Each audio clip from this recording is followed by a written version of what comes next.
إن الحمد لله نحمده ونستعينه ونستغفره ونعوذ بالله من شرور أنفسنا ومن سيئات أعمالنا من يهده الله فلا مضل له ومن يضلل فلا هادي له وأشهد أن لا إله إلا الله وحده لا شريك له وأشهد أن محمدا عبده ورسوله يا أيها الذين آمنوا اتقوا الله حق تقاته ولا تموتن إلا وأنتم مسلمون يا أيها الناس اتقوا ربكم الذي خلقكم من نفس واحدة وخلق منها زوجها وبث منهما رجالا كثيرا ونساء واتقوا الله الذي تساءلون به والأرحام إن الله كان عليكم رقيبا يا أيها الذين آمنوا اتقوا الله وقولوا قولا سديدا يصلح لكم أعمالكم ويغفر لكم ذنوبكم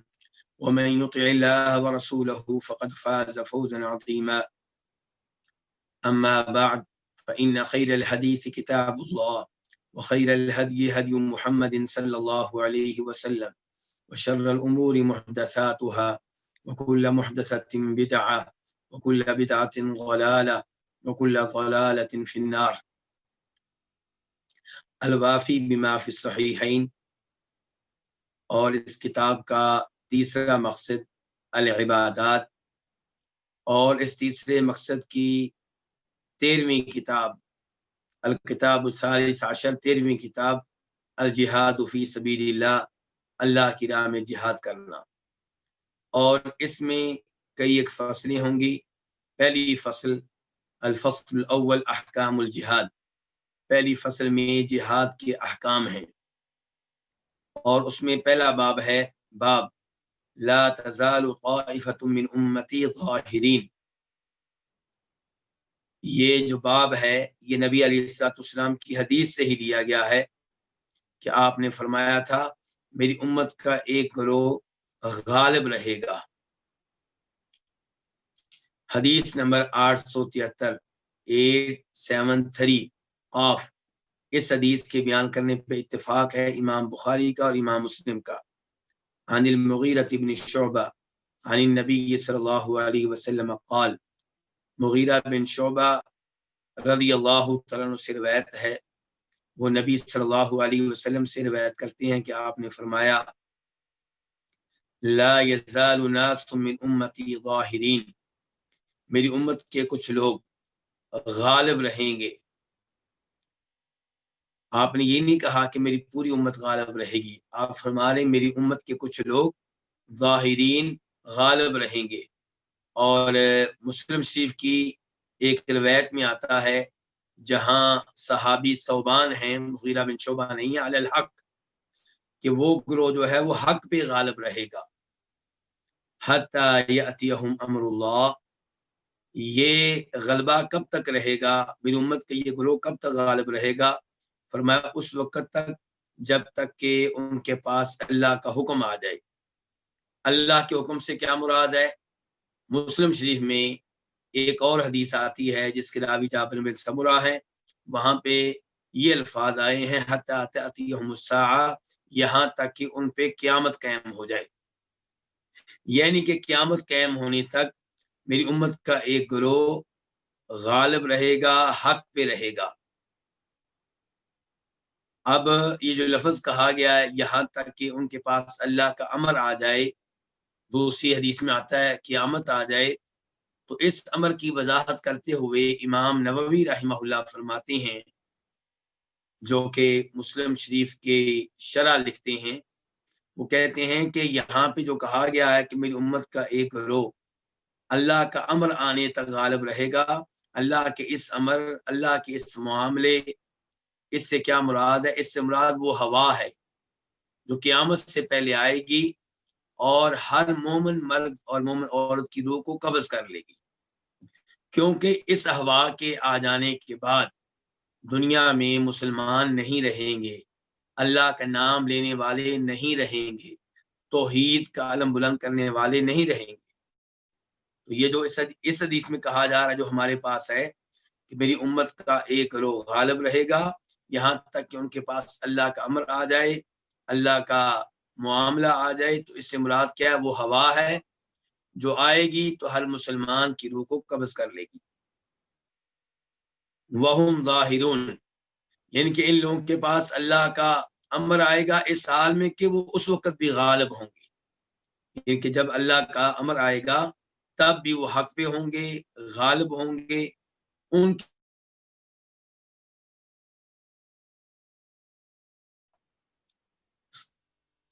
یہ کون لوگ ہیں؟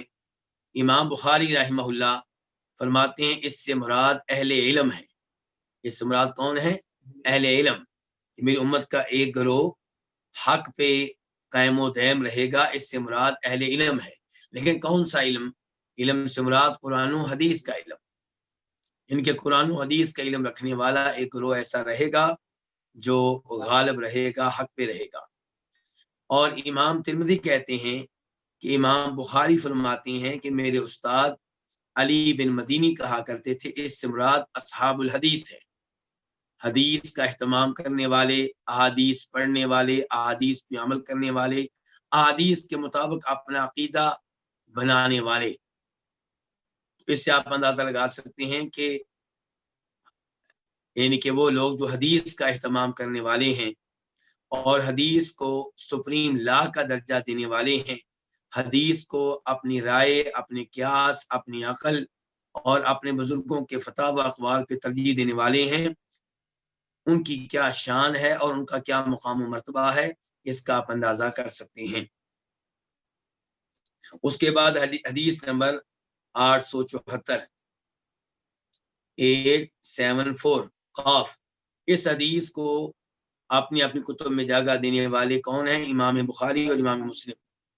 عن معاویہ بن ابی سفیان قال، روایت ہے جناب معاویہ بن ابو سفیان رضی اللہ تعالیٰ عنہما سے، اللہ ان سے بھی راضی ہو، ان کے والد سے بھی راضی ہو، بیٹا بھی صحابی، باپ بھی صحابی. قال، وہ کہتے ہیں، کون کہتے ہیں؟ معاویہ. سمعت النبی صلی اللہ علیہ وسلم یقول، میں نے نبی کریم صلی اللہ علیہ وسلم سے سنا، آپ کہہ رہے تھے، لا یزال من امتی امت قائمۃ بامر اللہ، میری امت کا ایک گروہ اللہ کی شریعت پہ مسلسل کاربند رہے گا، مسلسل قائم و دائم رہے گا. لا یضرهم من خذلهم ولا من خالفهم، جو انہیں بے یار و مددگار چھوڑ دیں گے وہ ان کا نقصان نہیں کر سکیں گے، اور جو ان کے مخالف ہوں گے وہ بھی ان کا نقصان نہیں کر سکیں گے. نقصان سے مراد یہ ہے کہ ایسا نقصان کہ ان کو نیست و نابود کرنے میں کامیاب ہو جائیں، ایسا نہیں ہوگا. یہ تو ہو سکتا ہے جزوی نقصان پہنچائیں، لیکن ایسا نقصان جس کے نتیجے میں ان کا وجود ختم ہو جائے، ایسا ممکن نہیں ہے. لا یضرهم من خذلهم، ان کو نقصان نہیں دے گا جو بھی ان کو بیار و مددگار چھوڑے گا، جو بھی ان کو ذلیل کرے گا. ولا من خالفهم، اور نہ ہی ان کو نقصان دے سکے گا وہ جو ان کا مخالف ہوگا. حتی یأتیہم امر اللہ وہم علی ذلک، یہاں تک کہ ان کے پاس اللہ کا امر آ جائے گا اور وہ اسی حالت پہ ہوں گے، یعنی کہ وہ حق پہ قائم و دائم ہوں گے، حق پہ غالب ہوں گے، اور اسی حال میں ان پہ اللہ کا امر آ جائے گا. اور اللہ کے امر سے کیا مراد ہے؟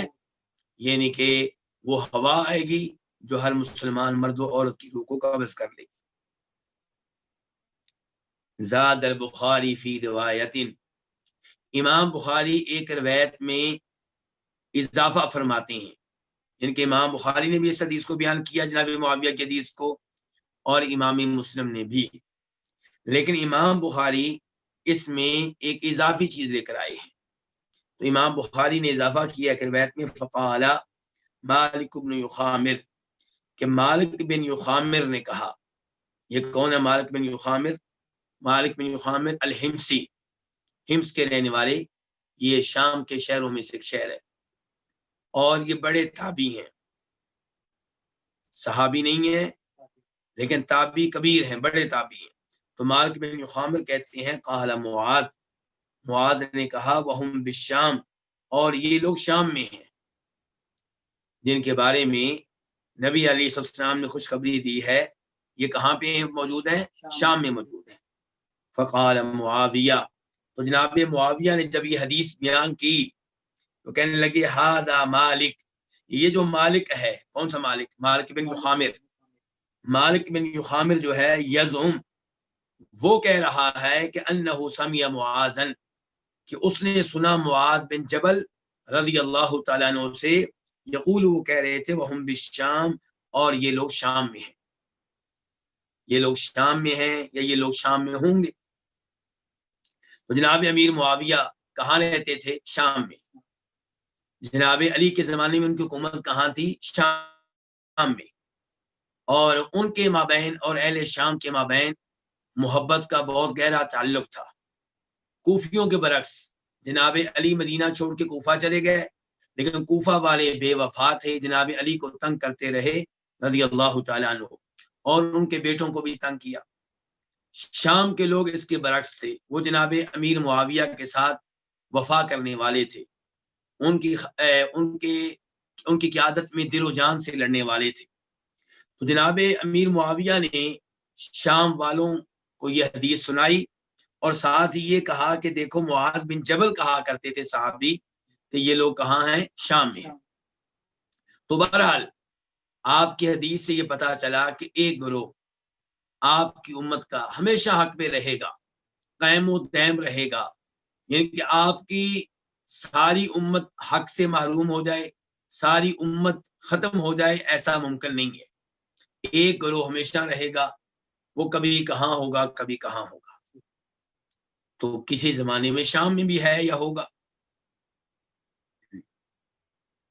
اس کے بعد باب نمبر 2، باب فضل الجہادی، باب کیا؟ جہاد کی فضیلت۔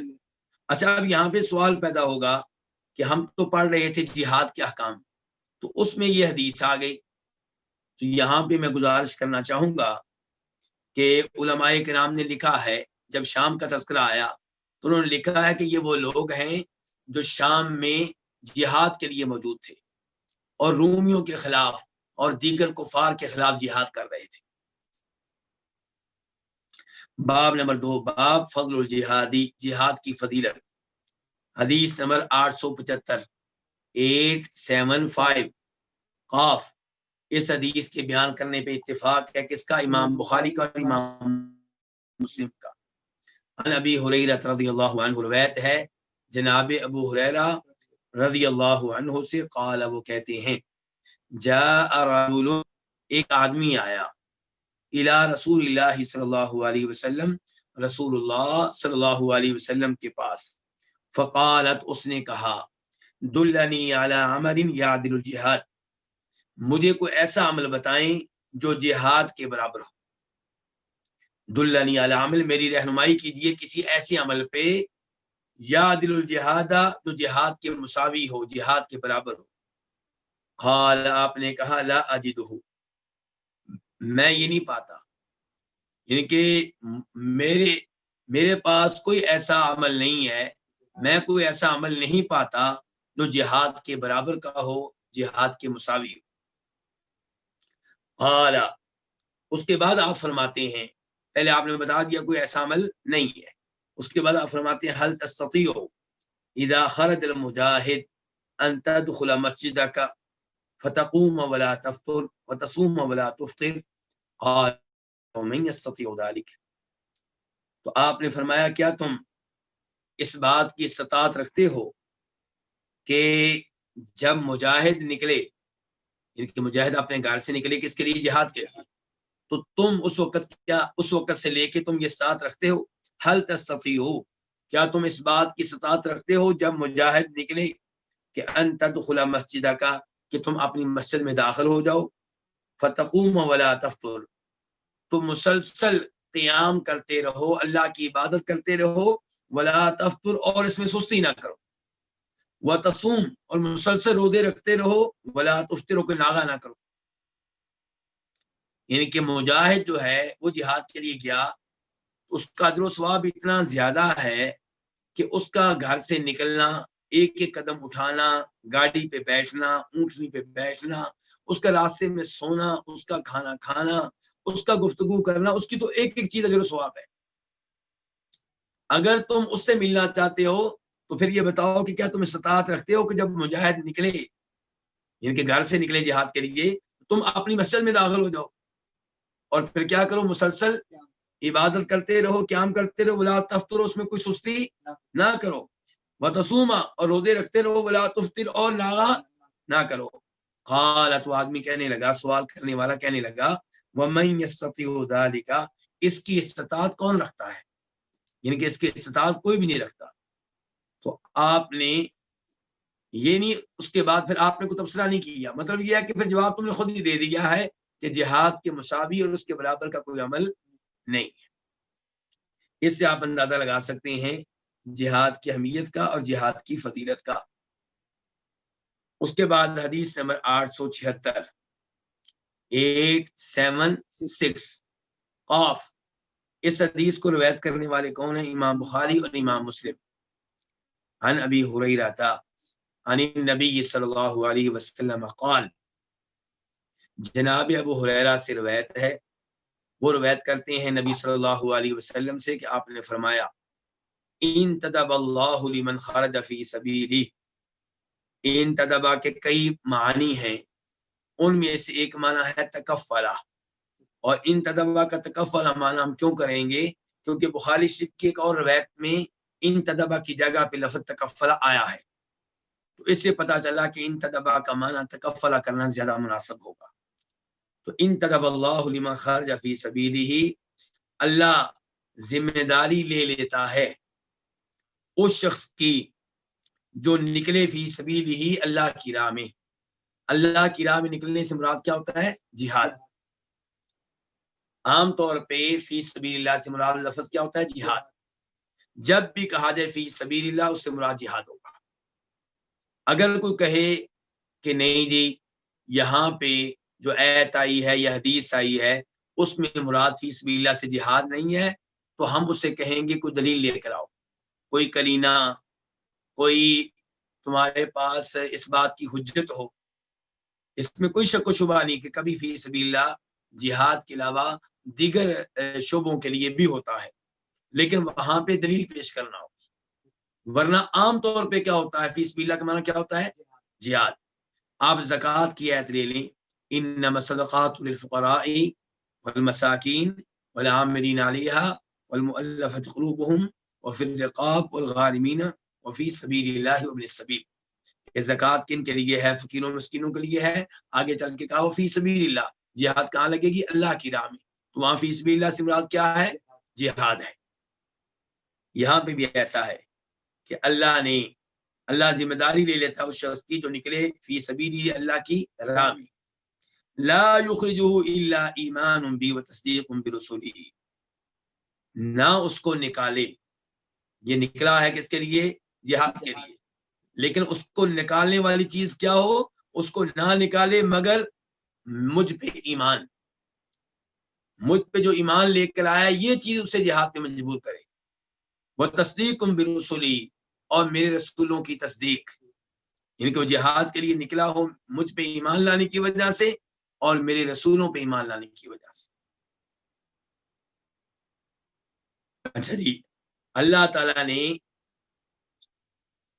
تعالیٰ ذمہ داری لے لیتا اس شخص کی جو فی سبیل اللہ نکلے، اللہ کی راہ میں نکلے، اس حال میں کہ اس کو نکالنے والی کون سی چیز ہو؟ اس کو نکالنے والی کوئی چیز نہ ہو سوائے اس کے کہ وہ میرے اوپر ایمان لاتا ہے اور میرے رسولوں کی تصدیق کرتا ہے۔ اچھا، اللہ نے ذمہ داری کیا لے لی ہے اس کے بارے میں؟ کہ ان ارجعہ بما نال من اجر او غنیمہ او ادخلہ الجنہ، اللہ نے ذمہ داری یہ لے لی ہے کہ اللہ فرماتے ہیں کہ میں اس کو واپس لوٹاؤں گا، میدان سے جہاد سے واپس لوٹاؤں گا، تو کس چیز کے ساتھ لوٹاؤں گا؟ بما نال من اجرین، اس اجر و ثواب کے ساتھ لوٹاؤں گا جو اس نے حاصل کیا ہوگا، او غنیمت، یا میں اسے لوٹاؤں گا مال غنیمت کے ساتھ، ان کے اگر زندہ واپس آئے گا تو مال غنیمت اور اجر و ثواب لے کر آئے گا یا صرف اجر و ثواب لے کر آئے گا؟ محروم نہیں ہوگا. اچھا او ادخلہ الجنہ، یا میں اس کو جنت میں داخل کر دوں. واپس نہ آیا تو پھر اس کو کہاں داخل کر دوں گا؟ جنت میں. واپس آ گیا تو پھر بھی خالی ہاتھ نہیں آئے گا. کیا لے کر آئے گا؟ مال غنیمت اور اجر و ثواب، یا پھر صرف اجر و ثواب. یعنی کہ آپ اس سے اندازہ لگا سکتے ہیں کہ جہاد کے کتنے فضائل ہیں. پھر ترجمہ سن لیں. انتدب اللہ لمن خرج فی سبیلہ، اللہ ذمہ داری لے لیتا ہے اس شخص کی جو اس کی راہ میں نکلے، اس حال میں کہ اس کو نکالنے والی کوئی چیز نہ ہو سوائے اس کے کہ وہ میرے اوپر ایمان لاتا ہے اور میرے رسولوں کی تصدیق کرتا ہے. اچھا ذمہ داری اللہ نے کیا لے لی ہے؟ اللہ فرماتے ہیں کہ میں اس کو واپس لے کر آؤں گا اس اجر و ثواب کے ساتھ جو اس نے حاصل کیا ہوگا، یا مال غنیمت کے ساتھ، یا میں اس کو جنت میں داخل کر دوں گا. ولولا ان اشق علی امتی، اور اگر یہ بات نہ ہو کہ میں اپنی امت کو مشقت میں ڈال دوں گا، تو ما قعدت خلف سریۃ، تو میں کسی بھی لشکر سے پیچھے نہ رہوں. میں کسی بھی لشکر سے پیچھے نہ رہوں، یعنی کہ میں اب آپ فرما رہے کہ میں بہت سے مارکوں میں جاتا ہوں اور کئی مارکوں میں شریک نہیں ہوتا، کسی نہ کسی چھوٹے لشکر کو بھیج دیتا ہوں. تو آپ فرما رہے ہیں میرا دل کیا چاہتا ہے کہ میں ہر مارکے کا حصہ بنوں. میرا دل چاہتا ہے میں ہر لشکر کے ساتھ نکلوں، چھوٹا ہو یا بڑا. لیکن کیوں نہیں نکلتا؟ کہ اگر میں یہ کام کروں گا تو میری امت مشقت میں پڑ جائے گی. پھر وہ کہیں گے کہ ہمیں بھی اپنے نبی کے ساتھ جانا چاہیے، ہمیں بھی اپنے نبی کے نقش قدم پہ چلنا چاہیے. تو ہر آدمی جہاد کے لیے نکلے گا اور ہر مارکے میں نکلے گا تو مشقت میں پڑ جائے گا. ہر مارکے میں نکلنا ممکن نہیں ہوتا، اور پھر ہر مارکے پہ نکلتے ہوئے ہر ایک کے پاس سواری نہیں ہوتی، پھر پریشان ہو جائے گا، ٹینشن لے گا.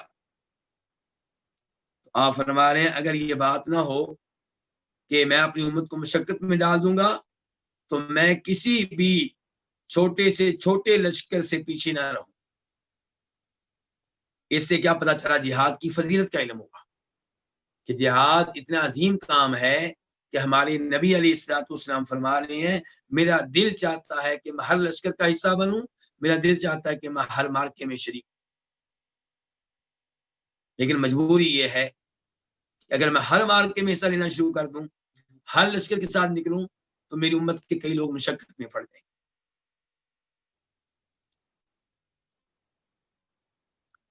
وَلَوَدِدتُّ أَنِّي أُقْتَلْ فِي سَبِيلِ اللَّهِ ثُمَّ أَحْيَا ثُمَّ أُقْتَلْ ثُمَّ أَحْيَا ثُمَّ أُقْتَلْ.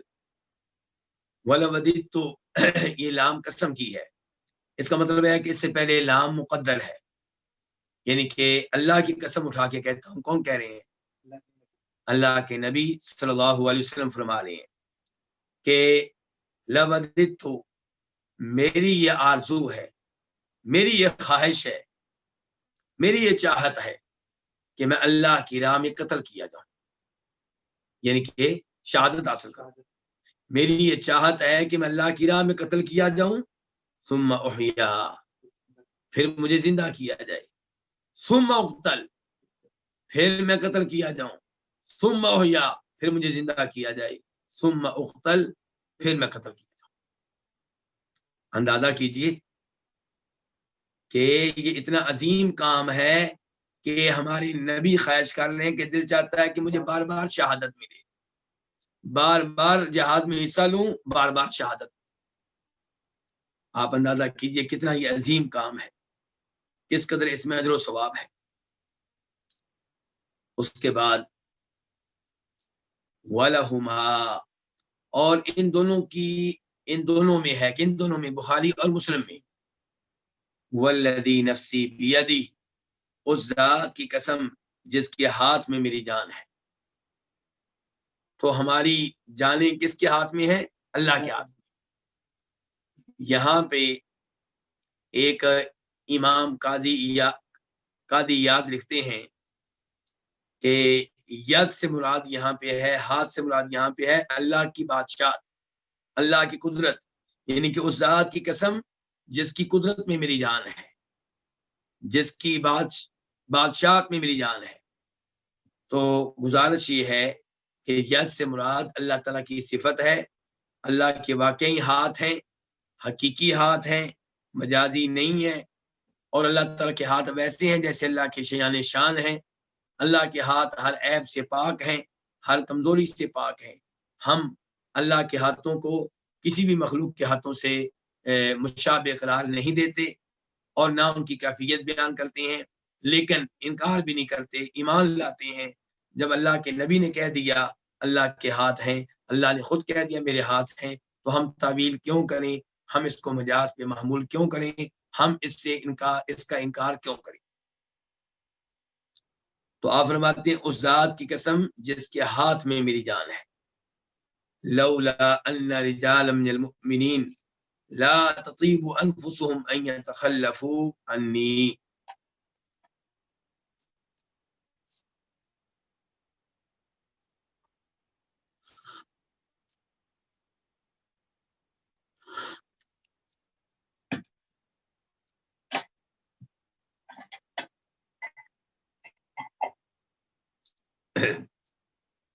اگر یہ بات نہ ہو کہ مومنوں میں سے کئی مرد لا تطيب انفسهم ان يتخلفوا عني، انہیں یہ اچھا نہیں لگے گا کہ مجھ سے پیچھے رہیں، انہیں اچھا نہیں لگے گا کہ مجھ سے پیچھے رہیں، اور نہ میں وہ جانور پاتا ہوں جن پہ میں ان کو سوار کر سکوں، تو میں کسی بھی لشکر سے پیچھے نہ رہوں جو لشکر اللہ کی راہ میں لڑنے کے لیے جا رہا ہو۔ یعنی کہ وہی کچھ جو پہلی حدیث میں آیا ہے وہی کچھ یہاں پہ آیا، ذرا کچھ الفاظ کا فرق ہے، معنی مفہوم وہی ہے۔ آپ فرما رہے یعنی کہ آپ کہنا چاہ رہے ہیں کہ میں ہر لشکر کا حصہ کیوں نہیں بنتا؟ اس لیے کہ کچھ لوگ جو ہیں انہیں ٹینشن لگ جائے گی کہ اللہ کے رسول تو چلے گئے اور ہم پیچھے مدینہ میں بیٹھے ہوئے ہیں، اور میرے پاس سواریاں بھی نہیں ہیں کہ میں ان کو دوں تاکہ ساتھ لے جاؤں۔ یعنی کہ وہ غریب ہیں، مسکین ہیں، ان کے پاس جہاد کے لیے سواریاں نہیں ہیں، اور میرے پاس بھی نہیں ہے کہ میں ان کو دوں۔ اب میں اگر ہر مارکے کا حصہ بنوں گا تو پریشان ہو جائیں گے، مشقت میں پڑ جائیں گے۔ تو جس مشقت کا تذکرہ پچھلی حدیث میں آیا تھا اس کی وضاحت یہاں پہ کچھ ہو رہی ہے۔ تو آپ فرماتے ہیں کہ اگر یہ بات نہ ہو کہ مومنوں میں سے کئی آدمی لا تطيب انفسهم، ان کے دل خوش نہیں ہوں گے کہ مجھ سے پیچھے رہیں، ولا اجد، اور میں نہیں پاتا ما احمل علیہ، وہ جانور جن پہ میں ان کو سوار کر سکوں۔ اگر یہ دو باتیں نہ ہوں، اگر یہ دو باتیں نہ ہوں تو ما تخلفت عن سریۃ تغزو فی سبیل اللہ، میں کسی بھی ایسے لشکر سے پیچھے نہ رہوں جو اللہ کی راہ میں لڑ رہا ہو، اللہ کی راہ میں لڑنے کے لیے جا رہا ہو۔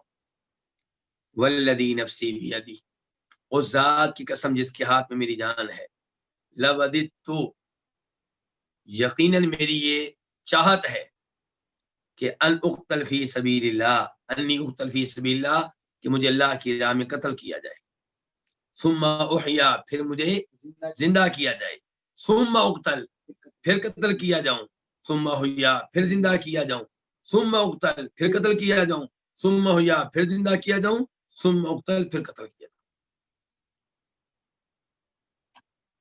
پچھلی حدیث میں آپ کے قتل کی جو آپ نے خواہش ظاہر کی، شہادت کی خواہش، وہ 3 مرتبہ تھی، اور یہاں پہ 4 مرتبہ۔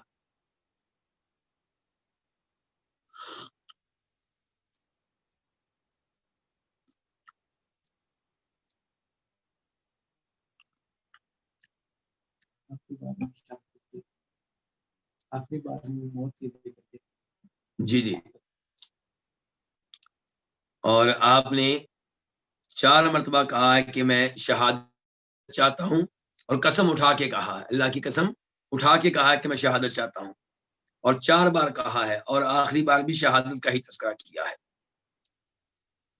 تو ان احادیث سے پتہ چلتا ہے کہ جہاد کتنا عظیم عمل ہے، اور اس کا اجر و ثواب کس قدر زیادہ ہے، اور اس کی وجہ سے کس قدر اللہ رب العزت کی رحمتیں اور برکتیں نازل ہوتی ہیں۔ اس کے بعد حدیث نمبر 877 877 خواہ، اس حدیث کو بیان کرنے والے کون سے امام ہیں؟ امام بخاری۔ عن عبد الرحمن بن جبر ان رسول اللہ صلی اللہ علیہ وسلم قال مغبرت قدم عبد فی سبیل اللہ فتمسہ النار۔ یہ حدیث نمبر 877 877۔ اس کی شرح کرنے سے پہلے ایک چیز کی طرف آپ کی توجہ مبذول کروانا چاہوں گا۔ جو گزشتہ حدیث ہم نے پڑھی ہے اس میں کیا کہہ رہے ہیں آپ علیہ الصلوۃ والسلام کہ اگر یہ بات نہ ہوتی کہ کئی لوگ مشقت میں پڑ جائیں گے تو میں ہر لڑائی کا حصہ بنتا، ہر لشکر کے ساتھ نکلتا۔ اس کا مطلب یہ ہے کہ آپ کئی لشکروں کے ساتھ نہیں نکلے، کئی مارکوں میں آپ نے حصہ نہیں لیا۔ اس سے کیا پتا چلا کہ جہاد فرض عین نہیں ہے۔ جہاد فرض عین کا مطلب کہ ہر ایک کے اوپر واجب ہو، جیسے نماز ہے یہ ہر ایک کے اوپر واجب ہے، جو بھی بالغ ہے، جو بھی عقل مند ہے۔ تو جہاد فرض کفایہ ہے۔ جہاد کیا فرض کفایہ ہے۔ اگر کئی لوگ یہ فریضہ سر انجام دے رہے ہیں اور باقی اس میں حصہ نہیں لیتے تو اس میں کوئی حرج نہیں ہے۔ لیکن جہاد تب فرض عین ہوتا ہے جب وقت کا حکمران، وقت کا خلیفہ، مسلمان حکمران وہ اعلان کر دے کہ سب لوگ جہاد کے لیے نکلیں، تو پھر ہر کو چاہیے کہ وہ نکلے اور اپنے مسلمان بادشاہ کی قیادت میں لڑے۔ دوسرے نمبر پہ کب جہاد فرض عین ہوتا ہے؟ جب دشمن کسی بھی مسلمان شہر پہ، ملک پہ حملہ کر دے تو ان شہر والوں پہ واجب ہے کہ دشمن کا مقابلہ کریں، اور اگر وہ مقابلہ کرنے کی تنہا استطاعت نہ رکھتے ہوں تو جو ان کے قریب میں مسلمان شہر ہیں ان کو چاہیے کہ وہ ان کی مدد کریں۔ اور تیسرے نمبر پہ تب جہاد فرض عین ہوتا ہے جب جنگ ہونے لگے اور مجاہد جو ہیں وہ کھڑے ہوں، مارکا میں ہوں، میدان میں ہوں، اب وہاں سے بھاگنے کی اجازت نہیں ہے۔ تو یہ تین حالات ہیں جو علماء کرام نے ذکر کی ہیں جن میں جہاد کیا ہو جاتا ہے؟ فرض عین ہو جاتا ہے۔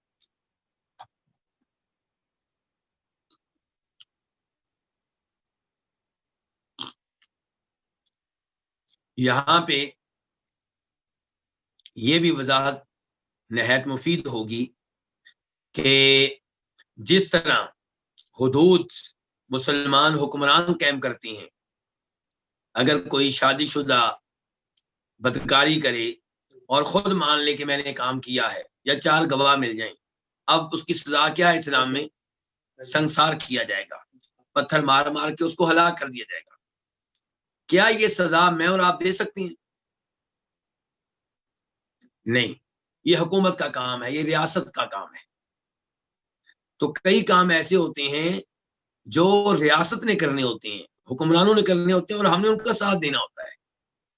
تو انہی کاموں میں سے ایک کام کیا ہے؟ جہاد۔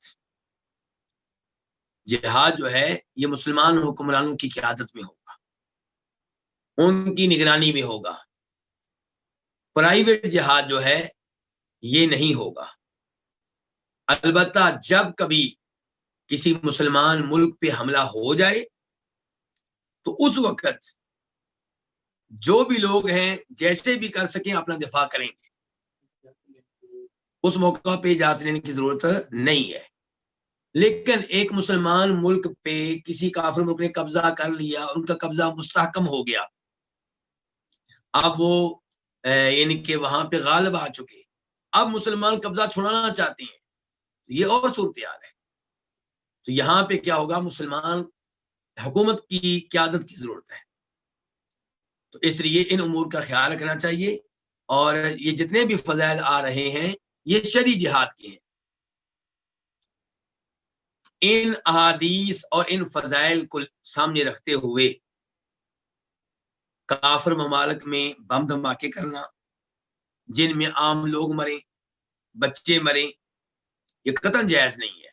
اور پھر آپ وہاں پہ داخل ہوئے ہیں ویزا لے کر، امن کا معاہدہ کر کے، سین کر کے آپ داخل ہوئے ہیں کہ ہم آپ کے قوانین کا احترام کریں گے، اور وہاں پہ آپ بم دھماکے کریں ان کی فوج پہ حملہ کریں یا پولیس پہ حملہ کریں، تو یہ مسلمان کے لیے جائز نہیں ہے۔ مسلمانوں کو خیانت کرنے سے روکا گیا ہے، بدعہدی سے روکا گیا ہے۔ مسلمان بدعہدی کرنے والا نہیں ہوتا۔ اللہ تعالیٰ فرماتے ہیں وَإِمَّا تَخَافَنَّ مِنْ قَوْمٍ خِيَانَةً فَانبِذْ إِلَيْهِمْ عَلَىٰ سَوَاءٍ، کہ نبی علیہ الصلوۃ والسلام جس قوم سے آپ معاہدہ کر چکے ہوں ان کی طرف سے آپ کو ایسی یعنی کہ خبریں ملیں کہ جیسے وہ خیانت کرنا چاہتے ہیں، معاہدے کی خلاف ورزی کرنا چاہتے ہیں، تو آپ صاف صاف اعلان کر دیں کہ ہم تمہارے ساتھ معاہدہ ختم کر دیں۔ خیانت نہیں کرنی، خیانت اعلان کر دیں کہ معاہدہ ختم۔ تو یہ کئی ممالک میں جو کئی مسلمان وہاں کی پبلک کو نقصان پہنچاتے ہیں اور بچوں کو نقصان پہنچاتے ہیں، عورتوں پہ حملہ کر دیتے ہیں اور بم دھماکے کرتے ہیں، یہ اسلامی تعلیمات کے مطابق نہیں ہے۔ تو اس لیے یہ احادیث، یہ فضائل کس جہاد کے ہیں؟ شرعی جہاد کے، جو شریعت کے اصولوں کے مطابق۔ تو حدیث نمبر کیا؟ 877 خا۔ اس حدیث کو بیان کرنے والے کون ہیں؟ امام بخاری۔ ان عبد الرحمن بن جبر سے روایت ہے ان رسول اللہ صلی اللہ علیہ وسلم قال، کہ بے شک رسول اللہ صلی اللہ علیہ وسلم نے فرمایا مغبرت قدم عبد فی سبیل اللہ فتمسہ النار، کہ اللہ کی راہ میں کسی بھی انسان کے، کسی بھی بندے کے دونوں پاؤں غبار آلود نہیں ہوں گے کہ انہیں جہنم کی آگ چھوئے، انہیں جہنم کی آگ لگے۔ یعنی کہ جس انسان کے دونوں پاؤں اللہ کی راہ میں جہاد میں کیا ہو گیا؟ غبار آلود ہو گئے، تو اب ان کو جہنم کی آگ نہیں چھوئے گی، نہیں لگے گی۔ اس سے آپ اندازہ کریں کہ جو میدان جہاد میں کود گیا، میدان جہاد میں کھڑا ہو گیا، کافر فوجوں کے سامنے کھڑا ہو گیا، اور اب زہر ہے، مٹی اڑی ہے، اور وہ خود بھی چل رہا ہے تو نیچے مٹی ہے، ساتھ والے بھی چل رہے ہیں تو مٹی ہے، تو یہ مٹی جس کے پاؤں پہ پڑ گئی وہ پاؤں جہنم کی آگ پہ حرام ہو جائیں گے، انہیں جہنم کی آگ نہیں چھوئے گی۔ یہ اس آدمی کی شان ہے جو میدان جہاد میں آ گیا اور مٹی پڑ گئی، اور جو اس سے بھی آگے بڑھے، مزید محنت کرے، لڑے، باقاعدہ لڑائیاں کرے، کئی کو قتل کرے، کسی کے ہاتھ قتل ہو، اس کی شان کیا ہوگی؟ یہ شان کس کی بیان ہوئی ہے؟ جو میدان میں آیا ہے اور اس کے پاؤں پہ مٹی پڑ گئی ہے اس میدان میں، ابھی اس نے مزید کو قدم نہیں اٹھایا لیکن آیا ہے وہ لڑنے کے لیے، تو یہ ممکن نہیں ہے کہ اسے جہنم کی آگ لگے۔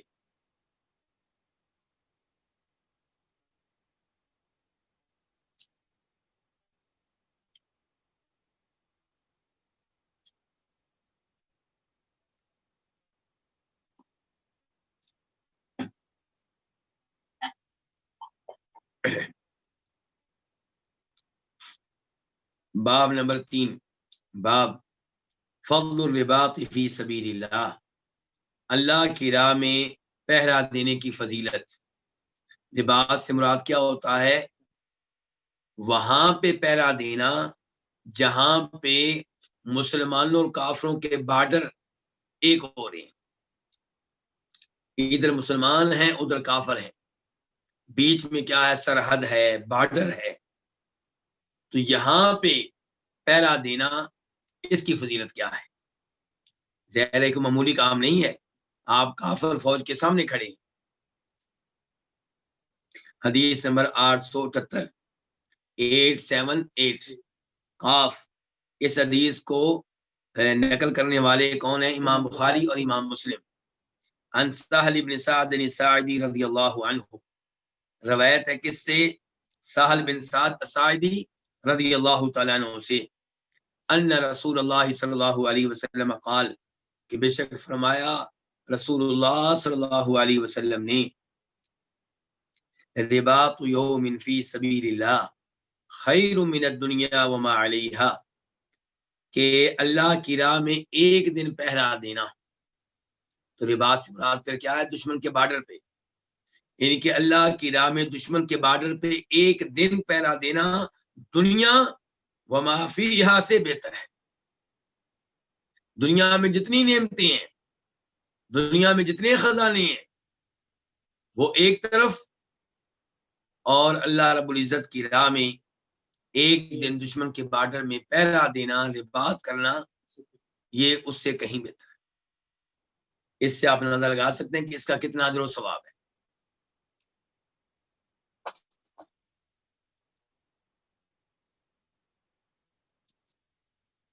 اور پھر یہ بہتر کیوں نہ ہو، ایک دن جو آپ پہرا دیں گے اس پہ آپ کو بے پناہ اجر و ثواب ملے گا، اور دنیا کی نعمتیں جتنی بھی آپ حاصل کر لیں یہ سب ختم ہونے والی ہیں، فنا ہونے والی ہیں، اور ان کی کوئی مستقل حقیقت نہیں ہے۔ وَمَوْضِعُ صَوْتِ أَحَدِكُم مِّنَ الْجَنَّةِ خَيْرٌ مِّنَ الدُّنْيَا وَمَا عَلَيْهَا، اور جنت میں تم میں سے کسی ایک کے کوڑے کی جگہ دنیا وما فیہا سے بہتر ہے۔ وما فیہا کا مطلب کیا ہوتا ہے؟ جو کچھ دنیا میں ہے، وما فیہا جو کچھ اس میں ہے، ان کی دنیا میں ہے، تو جنت میں ایک کوڑے کے برابر جگہ مل جائے، یہ دنیا وما فیہا سے بہتر ہے۔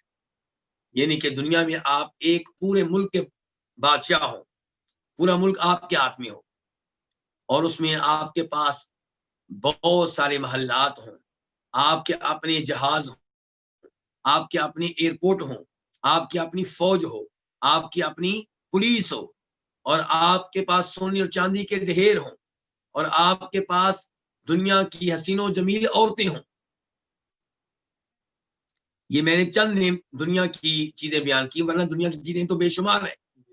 تو فرمایا یہ ساری ایک طرف، جنت میں ایک کوڑے کے برابر جگہ ایک طرف، جنت میں ایک کوڑے کے برابر جگہ، ساری دنیا کی تمام نعمتوں سے بہتر ہے۔ اب آپ دیکھیے کہ اس دنیا کی خاطر رب کو ناراض کرنا، اس دنیا کی خاطر وہ گناہ کرنا جو جنت سے محروم کر دیں، کہاں کی عقل مندی ہے؟ جو عقل مند ہوگا وہ دنیا کو قربان کرنے کے لیے تیار ہوگا تاکہ اسے کیا مل جائے؟ جنت مل جائے۔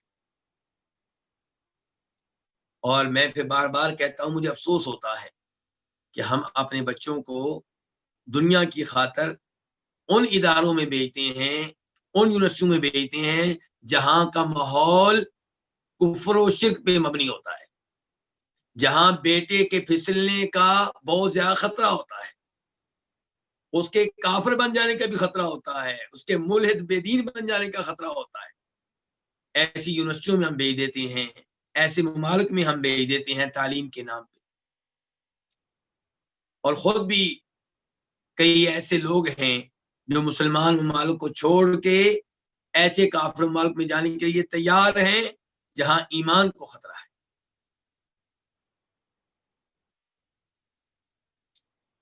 ہونا کیا چاہیے کہ آپ جنت میں جگہ لینے کے لیے دنیا کو قربان کر دیں۔ صحابہ کرام نے کیا کیا تھا؟ ان کا وطن کیا تھا؟ مکہ، کتنا عظیم شہر تھا، اس سے ایمان بچانے کے لیے قربان کیا کہ نہیں کیا؟ رشتہ داروں کو قربان کیا، پراپرٹی کو قربان کیا، اپنے گھر کو قربان کیا، بہن بھائیوں کو قربان کیا، اور حاصل کیا کی؟ صرف اللہ کی رضا، دین اور ایمان۔ ہر چیز قربان کر دی، کس کے لیے؟ دین بچانے۔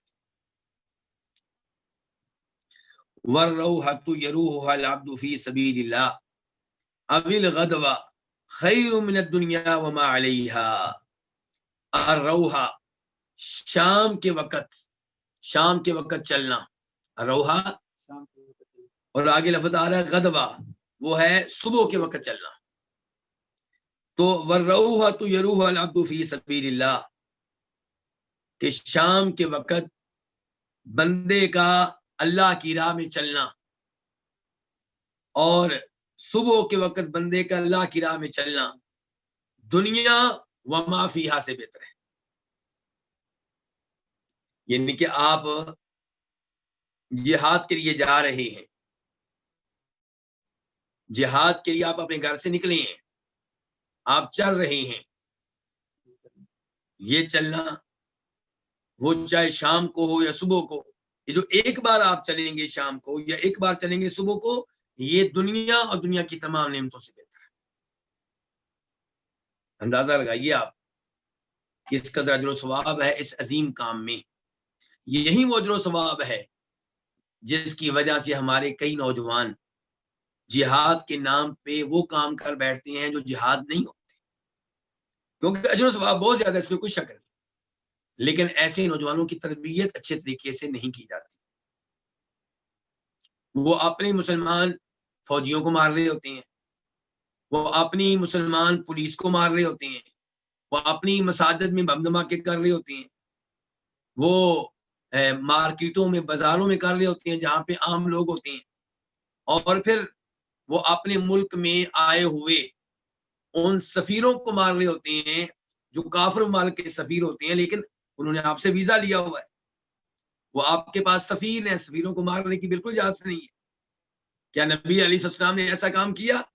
بالکل نہیں کیا۔ تو یہ لوگ پھر کیا کرتے ہیں؟ اسلام کو بدنام کرتے ہیں، مسلمانوں کو بدنام کرتے ہیں، اور سبق ان کو کیا پڑھایا جاتا ہے؟ جی آپ کو جنت ملے گی، آپ کو حوریں ملیں گی، اس میں کوئی شک و شبہ نہیں، جہاد پہ سب کچھ ملتا ہے، لیکن آپ یہ دیکھیں جو آپ کر رہے ہیں وہ جہاد ہے۔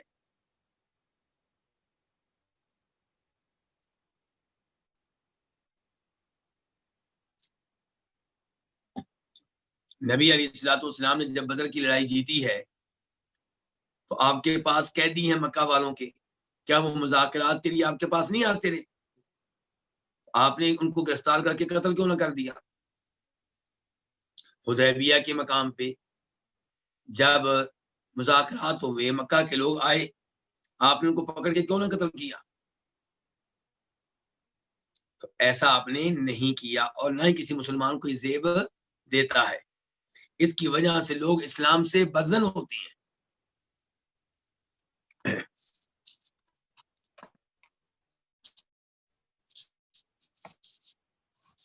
اس کے بعد باب درجات المجاہدین، مجاہدین کے درجات، ان کے درجات کیا ہیں؟ حدیث 879 خا، ان کے اس حدیث کو اپنی کتاب میں جگہ کس امام نے دی؟ امام بخاری نے۔ عن ابی ہریرہ رضی اللہ عنہ قال قال رسول اللہ صلی اللہ علیہ وسلم، روایت ہے جناب ابو ہریرہ رضی اللہ تعالیٰ عنہ سے، وہ کہتے ہیں کہ فرمایا رسول اللہ صلی اللہ علیہ وسلم نے، من آمن باللہ ورسولہ، جو اللہ پہ اور اس کے رسول پہ ایمان لایا، وقام الصلاۃ، اور نماز قائم کی، وصام رمضان، اور رمضان کے روزے رکھے، کان حقا علی اللہ، تو اللہ پہ واجب ہے کہ ان یدخلہ الجنہ، کہ اسے جنت میں داخل کرے، جاہد فی سبیل اللہ، وہ اللہ کی راہ میں جہاد کرے، او جلس فی ارضہ التی ولد فیہا، یا اپنے اسی ملک میں، اپنے اسی علاقے میں بیٹھا رہے جہاں وہ پیدا ہوا ہے۔ جہاد کرے یا نہ کرے، جو اللہ پہ ایمان لے آیا، اللہ کے رسول پہ ایمان لے آیا، نماز قائم کرنے لگا، روزے رکھ رہا ہے، اللہ پہ واجب ہے کہ اللہ اس کو کہاں جگہ دیں؟ جنت۔ اچھا جی، اب ان الفاظ میں غور کریں تو کئی سوال پیدا ہوتے ہیں۔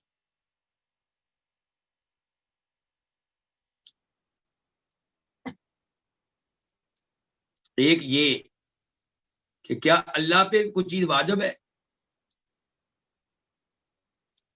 اللہ پہ کوئی بھی کچھ واجب نہیں کر سکتا۔ ہمارے اوپر نمازیں واجب ہیں، لیکن کس نے واجب کی؟ اللہ نے۔ کیا ہم اللہ پہ کچھ واجب کر سکتے ہیں؟ نعوذ باللہ، کبھی بھی نہیں۔ اللہ پہ کوئی بھی کچھ واجب نہیں کر سکتا، لیکن اللہ نے کچھ چیزیں خود اپنے اوپر واجب کی۔ مثال کے طور پر اللہ کہتے ہیں کتب ربکم علی نفسہ الرحمہ، اللہ نے اپنے اوپر رحمت فرض کر دی۔ تو یہاں پہ بھی یہ کہا جا رہا ہے کہ اللہ پہ واجب ہے اللہ اسے جنت میں داخل کرے، یہ اللہ پہ واجب کسی اور نے نہیں کیا، خود اللہ نے اپنے اوپر واجب کی۔ ورنہ اللہ کے اوپر کوئی بھی کچھ واجب نہیں کر سکتا۔ اس کے بعد یہاں پہ کہا گیا ہے کہ آپ جہاد کے بغیر بھی جنت حاصل کر سکتے ہیں۔ کیسے؟ اللہ پہ صحیح ایمانوں میں ایمان لے کر آئیں، اللہ کے رسول پہ ایمان لے کر آئیں، لیکن ایمان وہ جس میں کسی قسم کا شک و شبہ۔ اب تو ایسے مسلمان پیدا ہو چکے ہیں جدید تعلیم کی وجہ سے، معذرت کے ساتھ، کہ وہ قرآن کی کئی آیتوں کو اچھی طرح نہیں مانتے، کئی احادیث کو نہیں مانتے۔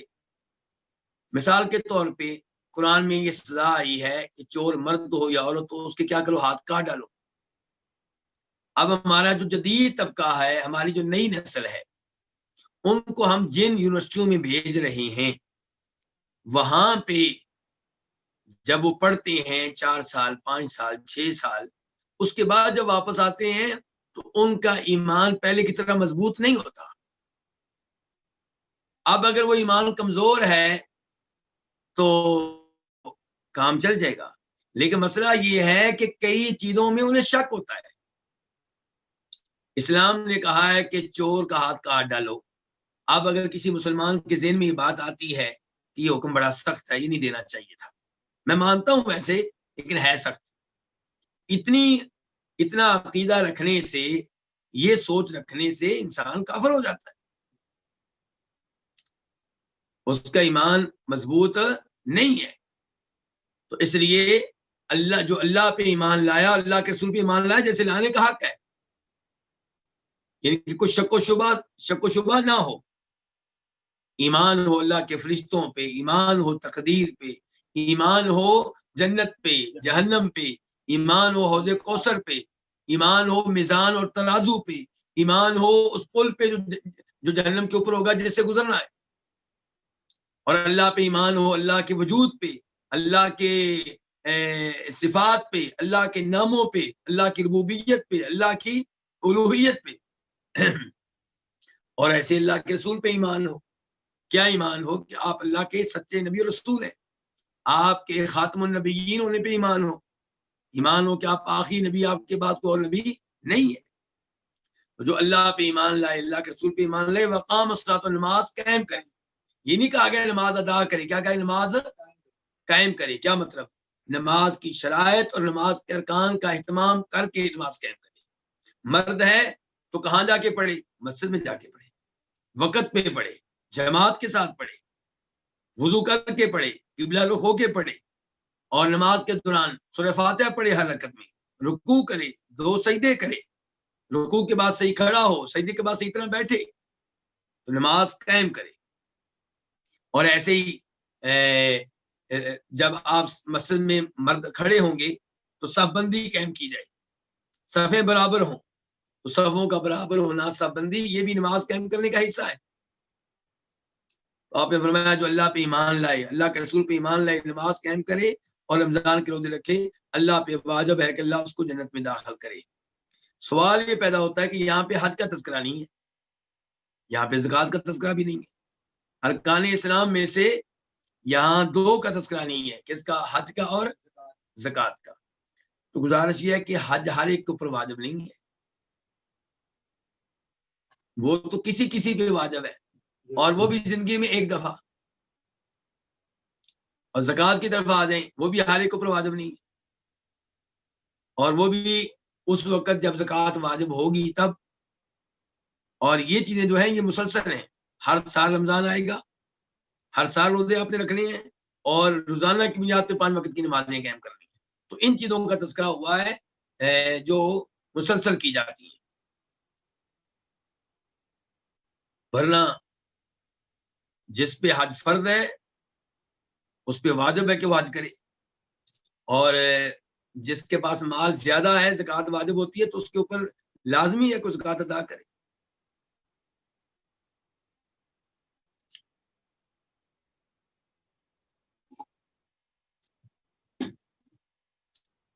تو اب یہ حدیث کا پہلا حصہ ہے جس میں آپ نے بہت بڑی خوشخبری دی ہے کہ جو اللہ کے رسول پہ ایمان لائے، نماز قائم کرے، رمضان کے روزے رکھے، تو اللہ پہ واجب ہے کہ اللہ اس کو جنت میں داخل کرے، وہ اللہ کی راہ میں جہاد کرے، یا وہ بیٹھا رہے اپنی اس زمین میں، اپنے اس علاقے میں، اپنے اس شہر میں، اپنے اس گاؤں میں جس میں وہ پیدا ہوا ہے۔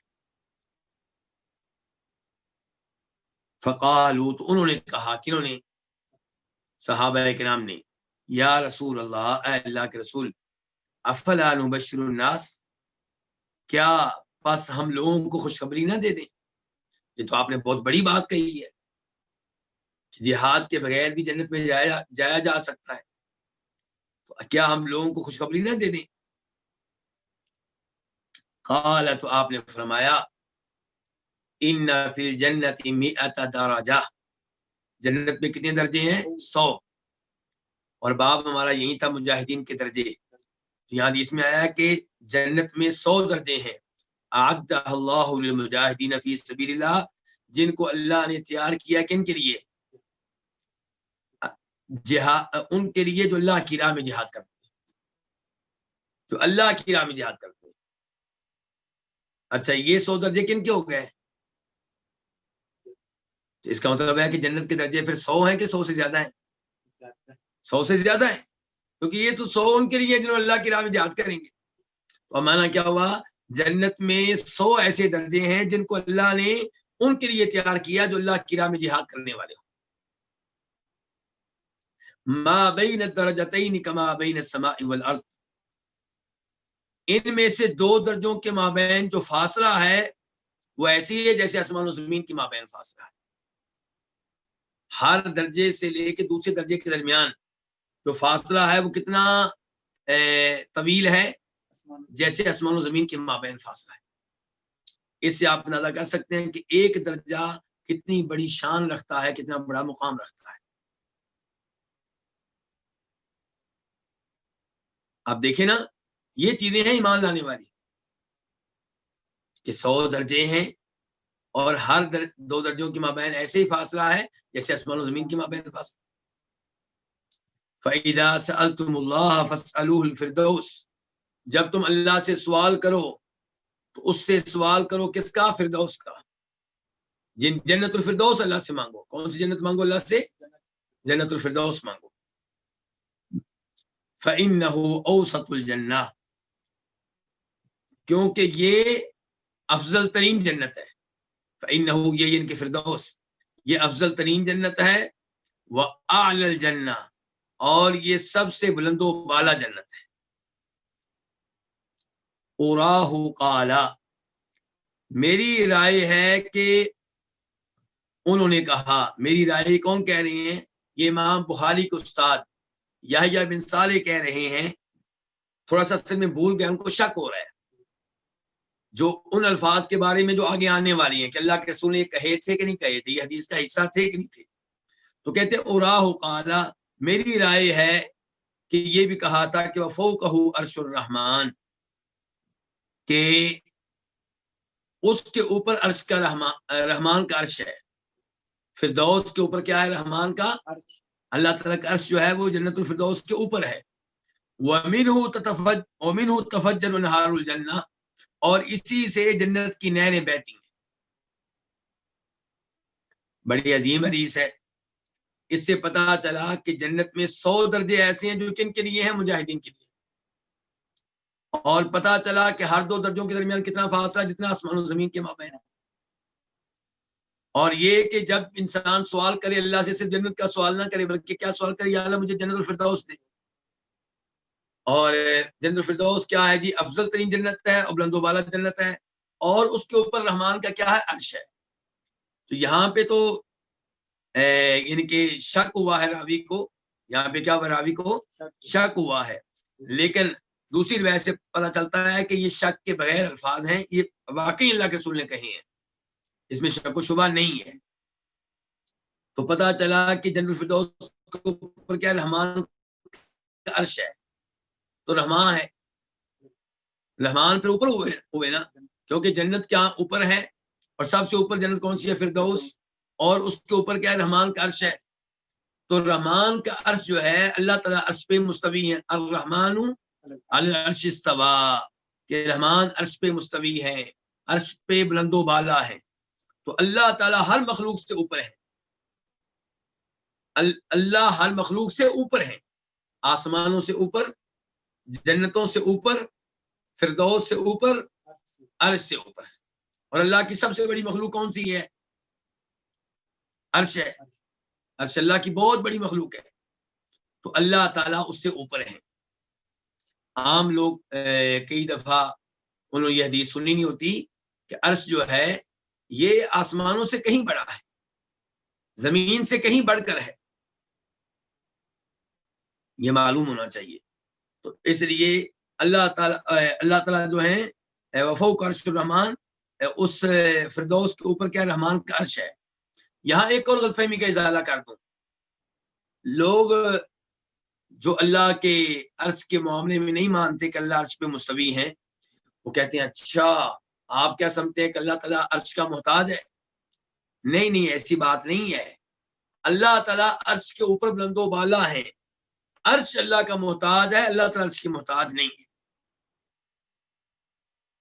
اور پھر کئی لوگ قرآن کے اس عظیم عقیدے کو کہ اللہ عرش پہ مستوی ہیں اپنی عقل کے ذریعے ریجیکٹ کر دیتے ہیں. کیسے؟ عجیب و غریب باتیں کریں گے. مثال کے طور پہ کہ عرش بڑا ہے کہ اللہ تعالیٰ بڑے ہیں. اگر عرش بڑا ہے اللہ سے تو آپ یہ کہیں کہ عرش اللہ سے بڑا ہے تو آپ کافر ہو گئے. اور اگر آپ کہتے ہیں اللہ تعالیٰ بڑے ہیں عرش چھوٹے ہیں تو اللہ تعالیٰ عرش پہ کیسے مستوی ہیں؟ نعوذ باللہ من ذالک. یہ ایسی فضول باتیں وہ کرتا ہے جس کو احساس نہیں ہے کہ میں یہ باتیں کر کے اللہ تعالیٰ کے قرآن کی تکذیب کر رہا ہوں، اللہ تعالیٰ کے قرآن کو ماننے سے انکار کر رہا ہوں. جب اللہ نے قرآن میں تقریباً 7 مرتبہ کہہ دیا میں عرش پہ مستوی ہوں، آپ ایمان لے آئیں اللہ عرش پہ مستوی ہیں. کیسے، کیوں کر؟ یہ اللہ بہتر جانتے ہیں. آپ اپنی انسانی عقل کے ذریعے اللہ تعالیٰ کی ان 7 آیتوں کا انکار کرنا چاہتے ہیں کہ اللہ عرش پہ مستوی ہیں.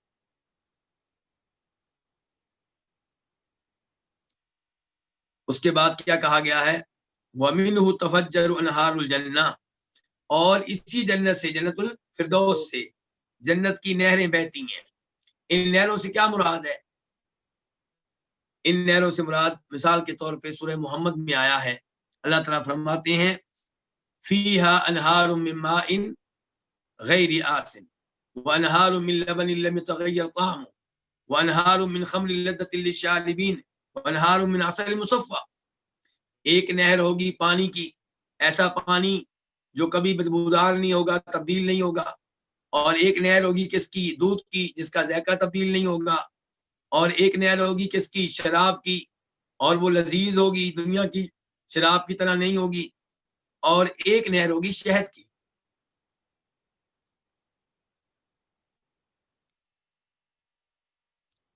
جنت کی نہریں کہاں سے پھر نکلتی ہیں، کہاں سے پھوٹتی ہیں؟ فردوس سے. تو بہرحال اس حدیث سے مجاہدین کے درجے معلوم ہوئے ہیں. اس کے بعد حدیث نمبر 880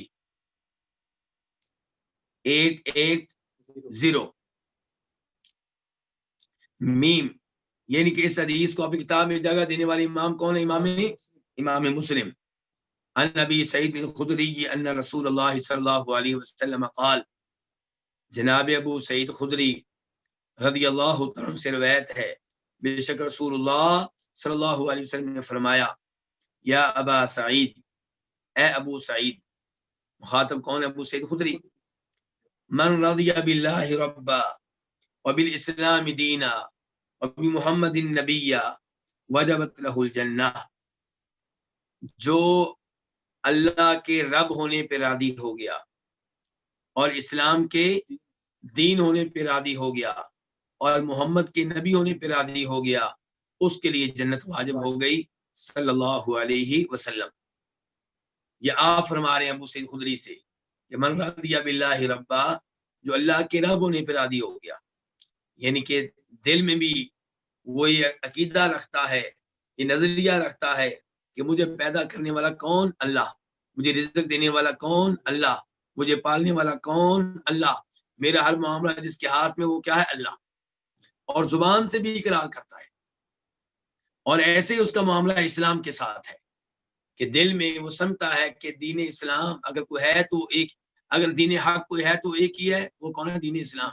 ان دین عند اللہ الاسلام، وہ دین جو اللہ کے ہاں قابل قبول ہے وہ اسلام ہی ہے، اور ایسے ہی وہ جناب محمد صلی اللہ علیہ وسلم کو نبی مانتا ہے، دل و جان سے مانتا ہے. تو جس کا یہ عقیدہ ہو، فرمایا واجبت لہ الجنہ، اس کے لیے کیا واجب ہو جائے گی؟ جنت واجب ہو جائے گی. فعجب لہا ابو سعید، تو ابو سعید کو یہ الفاظ بہت اچھے لگے، انہیں ان الفاظ سے بڑا تعجب ہوا کہ یہ 3 کام کر لینے سے جنت واجب ہو رہی ہے. اللہ کو رب مان لیا، اسلام کو کیا مان لیا، اور آپ کو کیا مان لیا؟ نبی. تو بھائی اسلام کو دین مان لیا تو دین پہ عمل تو کرنا ہے نا. پھر جب جناب محمد صلی اللہ علیہ وسلم کو نبی مان لیا تو نبی کی پھر کیا کرنی؟ پیروی کرنی، بات ماننی ہے. اور اللہ کو رب مان لیا تو خالق کی باتیں ماننی ہے. تو فعجب لہا ابو سعید، ابو سعید کو یہ الفاظ بڑے اچھے لگے. فقال، تو کہنے لگے اعدھا علیہ، اللہ کے رسول علیہ السلام یہ الفاظ میرے لیے دہرا دیں، میرے سامنے دہرا دیں، ان کے میں یاد کر لوں، محفوظ کر لوں، یا یہ الفاظ مجھے بڑے اچھے لگے، میں دوبارہ آپ سے سننا چاہتا ہوں.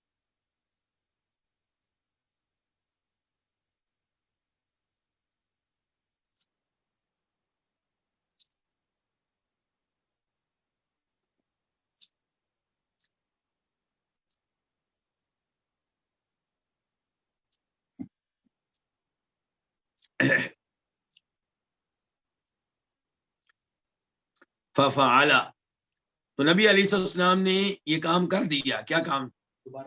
دوبارہ یہ الفاظ آپ نے ابو سعید خدری کے سامنے کہے. ثم قال، پھر آپ نے کہا، وہ الفاظ دوبارہ دہرائے اور پھر نئی بات کہی. وہ کیا؟ وَأُخْرَى يُرْفَعُ بِهَا الْعَبْدُ 100 درجة فِي الْجَنَّةِ، اور ایک اور چیز ہے، ایک اور چیز ہے، ایک اور خصلت ہے جس کے ساتھ بندے کے جنت میں 100 درجے بلند کر دیے جاتے ہیں.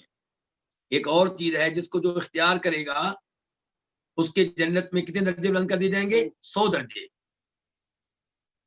ما بین کل درجتین کما بین السماء والارض، ان میں سے ہر 2 درجوں کے مابین ایسے ہی دوری ہے، ایسے ہی فاصلہ ہے، ایسے ہی مسافت ہے جیسے آسمان و زمین کے مابین ہے.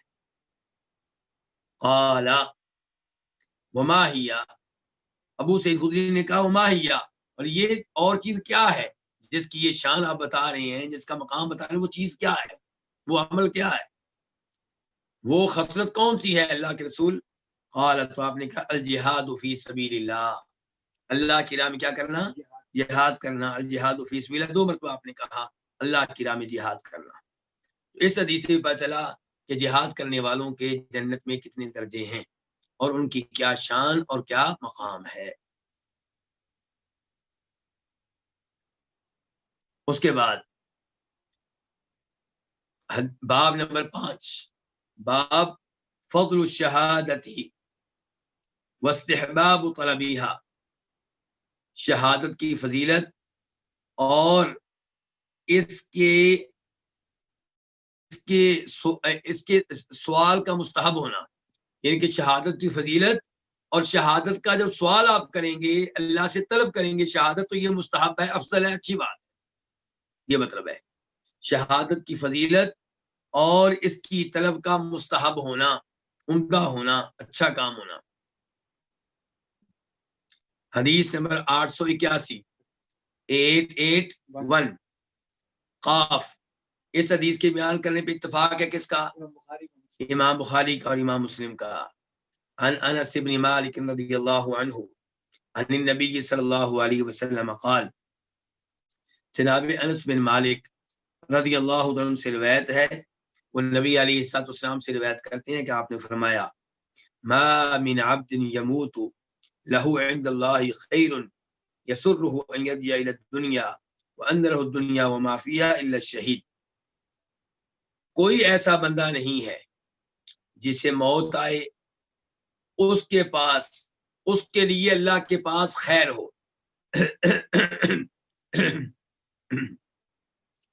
کوئی ایسا بندہ نہیں ہے جس میں موت آئے اس کے لیے اللہ کے پاس کیا ہو؟ خیر ہو، ثواب ہو. یسر ہو، اس کو اچھا لگے، یرجع الی دنیا کہ دنیا میں واپس چلا جائے. ایسا کوئی بندہ نہیں آپ کو ملے گا جس کے نامہ اعمال میں اجر و ثواب ہو اور پھر وہ چاہے کہ مجھے دنیا میں واپس بھیج دیا جائے. جس کے پاس اجر و ثواب ہے وہ چاہے گا کہ مجھے ادھر ہی رکھا جائے. نعمتیں اتنی ہیں.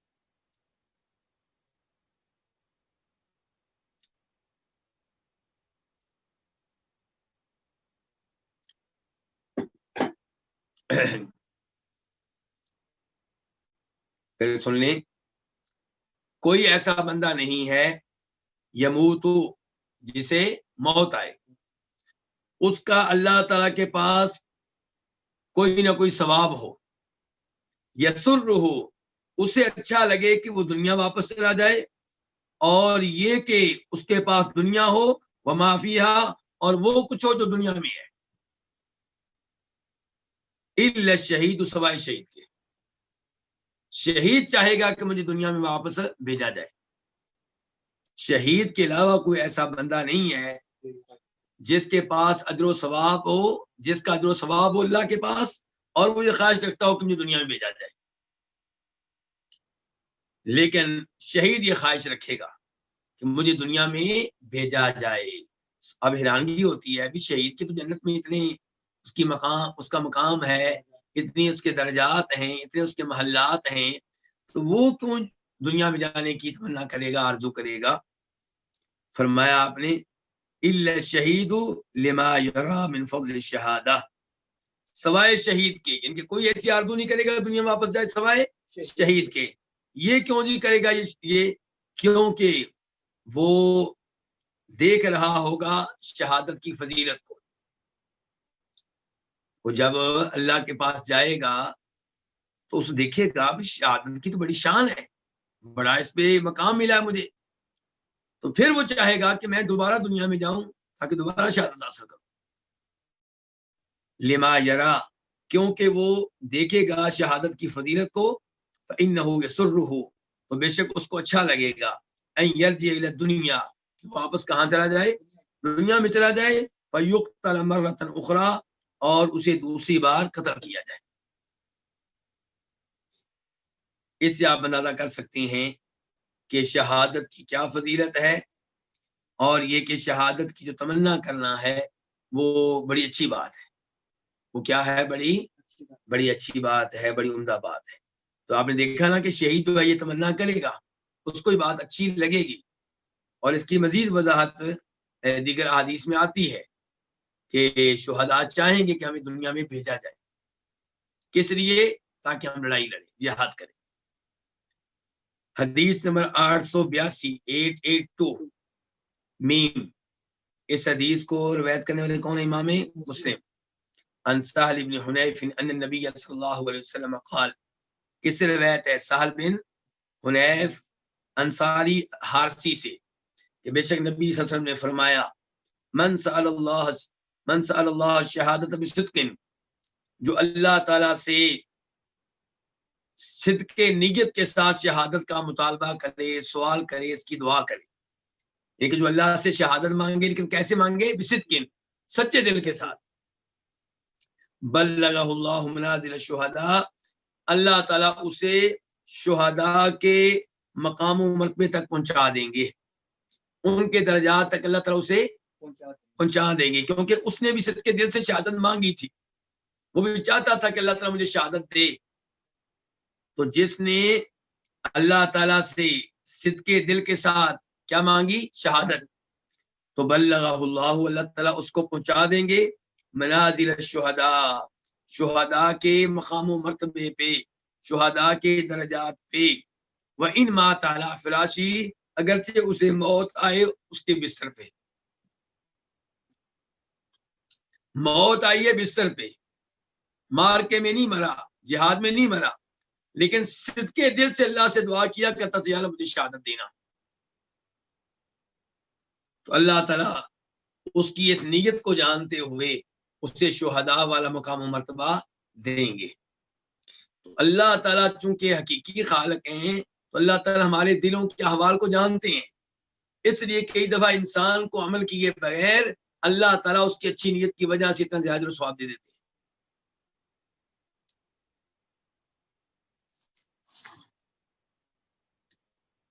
اس کے بعد باب نمبر 6، باب الشہداء احیاء عند ربہم، شہداء اپنے رب کے ہاں زندہ ہیں، شہداء اپنے رب کے ہاں کیا ہیں؟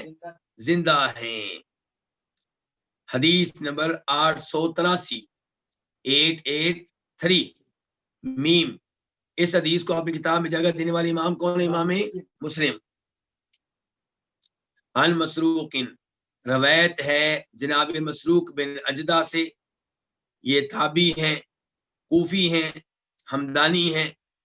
قال، وہ کہتے ہیں سألنا عبد اللہ، کہ ہم نے سوال کیا کس سے؟ عبداللہ سے۔ ہوا ابن مسعود، کون سے عبداللہ؟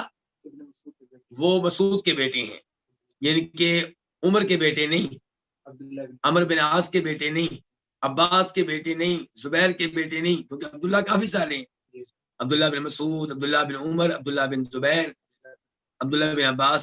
تو یہاں پہ وضاحت ہے کہ ہم نے عبداللہ سے سوال کیا، وہ کون سے عبداللہ ہیں؟ مسعود کے بیٹے ہیں۔ سوال کیا کیا؟ نہاد الآیہ، اس آیت کے بارے میں سوال کیا۔ کون سی آیت دی؟ وَلَا تَحْسَبَنَّ الَّذِينَ قُتِلُوا فِي سَبِيلِ اللَّهِ أَمْوَاتًا بَلْ أَحْيَاءٌ عِندَ رَبِّهِمْ يُرْزَقُونَ، سورہ آل عمران آیت نمبر 169 169۔ آپ ان لوگوں کو جو اللہ کی راہ میں قتل ہو چکے انہیں مردہ گمان نہ کریں، بلکہ وہ اپنے رب کے ہاں زندہ ہیں، ان کو رزق ملتا ہے۔ وہ کہاں زندہ ہے؟ اپنے رب کے ہاں۔ اہم بات یہ ہے کہ یہ نہیں کہا گیا کہ دنیا میں زندہ ہے، کہاں پہ زندہ ہے؟ رب کے ہاں۔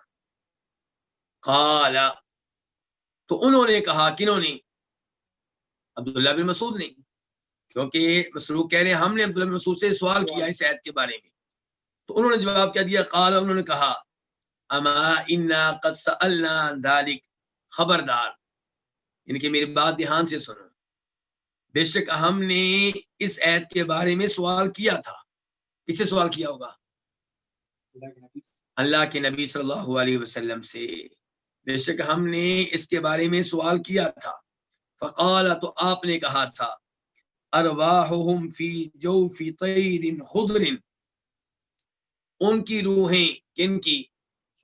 شہداء کی، ان کی روحیں سرسبز پرندوں کے پیٹ میں ہوتی ہیں۔ شہداء کی روحیں سبز پرندوں کے پیٹ میں ہوتی ہیں، سبز رنگ کے پرندے، ان کے پیٹ میں شہداء کی روحیں ہوتی ہیں۔ لہا قنادیل معلقۃ بالعرش، ان روحوں کے لیے کندیلیں ہوتی ہیں، ان روحوں کے لیے کیا ہوتی ہیں؟ کندیلیں ہوتی ہیں جو عرش کے ساتھ لڑکی ہوتی ہیں۔ اس کے ساتھ لڑکی ہوتی ہیں؟ عرش کے ساتھ کندیلیں۔ یہ کندیلیں آپ ایسے ہی سمجھ لیں جیسے پرندوں کے گھونسلے ہوتے ہیں،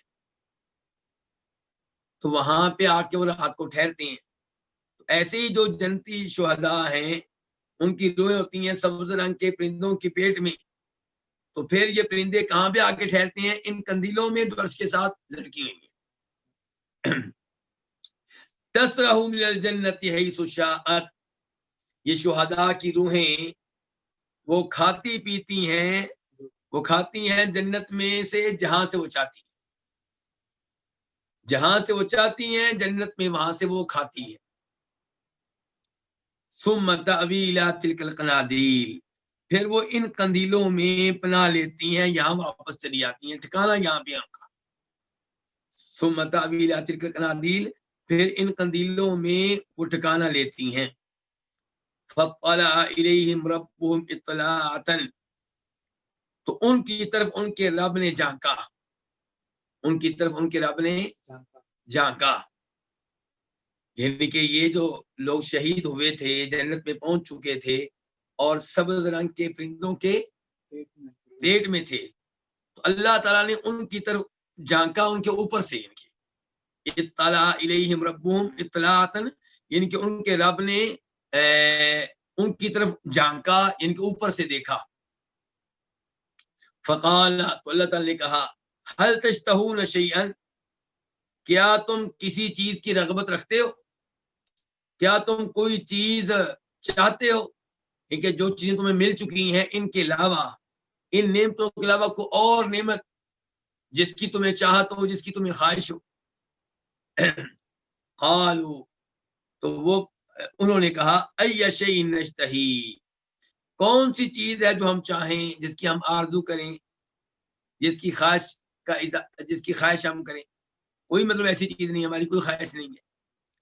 ای شیء نشتہی، ہم کون سی چیز ہے جس کی ہم خواہش کریں؟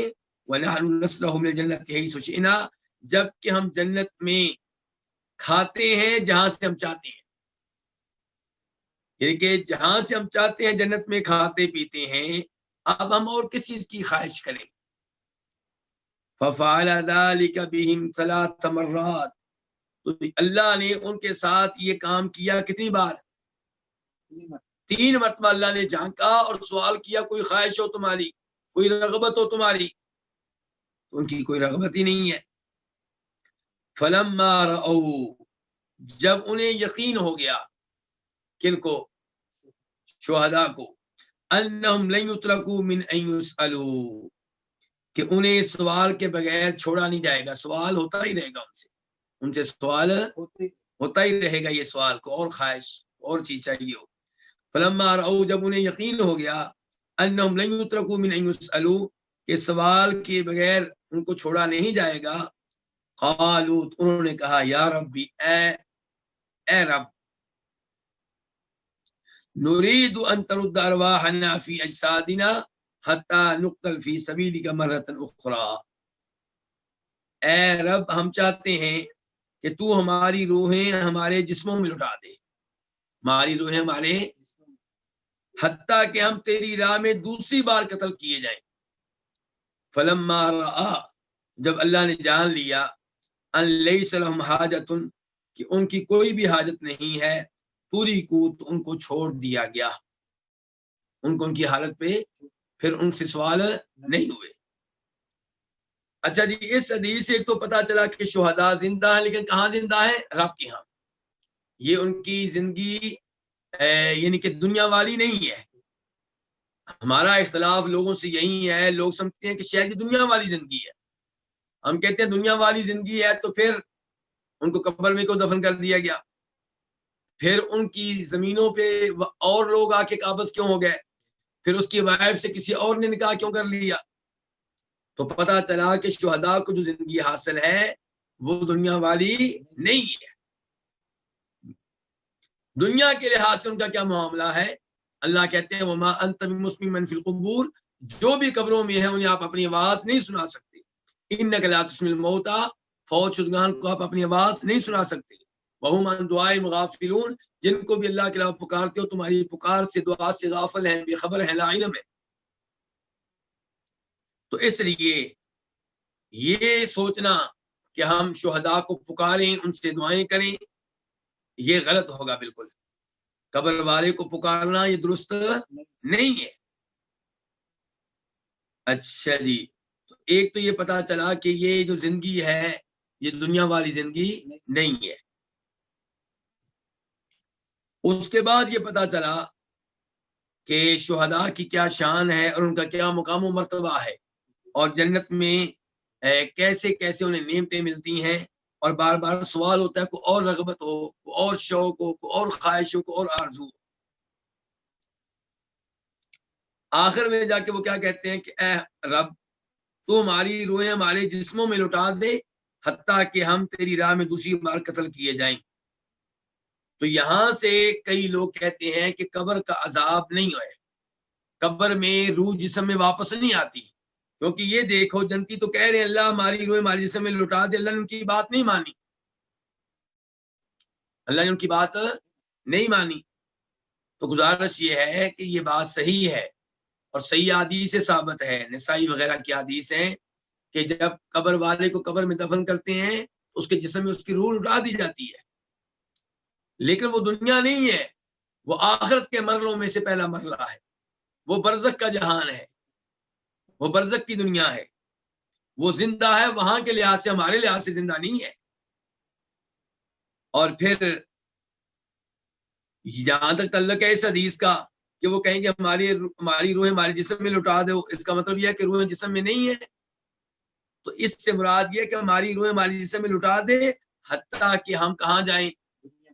ہم دنیا میں جائیں، یہ مراد ہے ان کی۔ اور پھر دیکھیں نا کہ یہاں پہ ان کی روحیں کس میں ہیں؟ سبز پرندوں کے پیٹ میں۔ تو اس کا مطلب یہ نہیں ہے کہ ان روحوں کا جسم سے تعلق نہیں ہے، یہ غیبی امور ہیں، ان کو اللہ کے سپرد کر دینا چاہیے۔ لیکن یہ عقیدہ رکھنا کہ قبر میں میت کی جسم میں اس کی روح لٹائی نہیں جاتی، یہ عقیدہ حدیث کے خلاف ہے۔ صحیح عقیدہ یہ کہ روح لٹائی جاتی ہے اور وہاں پہ سوال و جواب ہوتی ہیں۔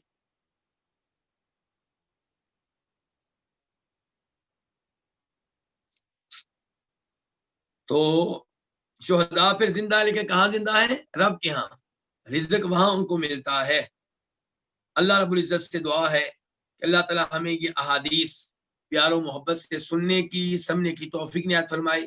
اللہ تعالیٰ آپ سب کے وقت میں، آپ سب کی اولاد میں برکتیں ڈالے، ہم سب کی اولاد کو اللہ تعالیٰ نیک بنائے، انہیں ہر طرح کے فتنوں سے محفوظ رکھے، انہیں اللہ قرآن کا حافظ، دین کا عالم اور مفسر بنائے۔ اور ہمارے وہ دوست جو اس پروگرام کی کامیابی کے لیے محنت کرتے ہیں، ٹائم دیتے ہیں اور پروگرام ترتیب دیتے ہیں، موبائل میں یا کیمرے میں یا ایسے ہی یوٹیوب میں یا واٹس ایپ کے گروپ بنائے ہوئے ہیں، تو یہ ان سارے بھائیوں کو اللہ تعالیٰ جزائے خیر دے، اور شیخ شمس الزمان حافظہ اللہ کو بھی اللہ تعالیٰ جزائے خیر دیں۔ آپ سب کی محنتیں اللہ تعالیٰ قبول فرمائے۔ وصلی اللہ تعالیٰ علی نبینا محمد وعلی آلہ وصحبہ اجمعین۔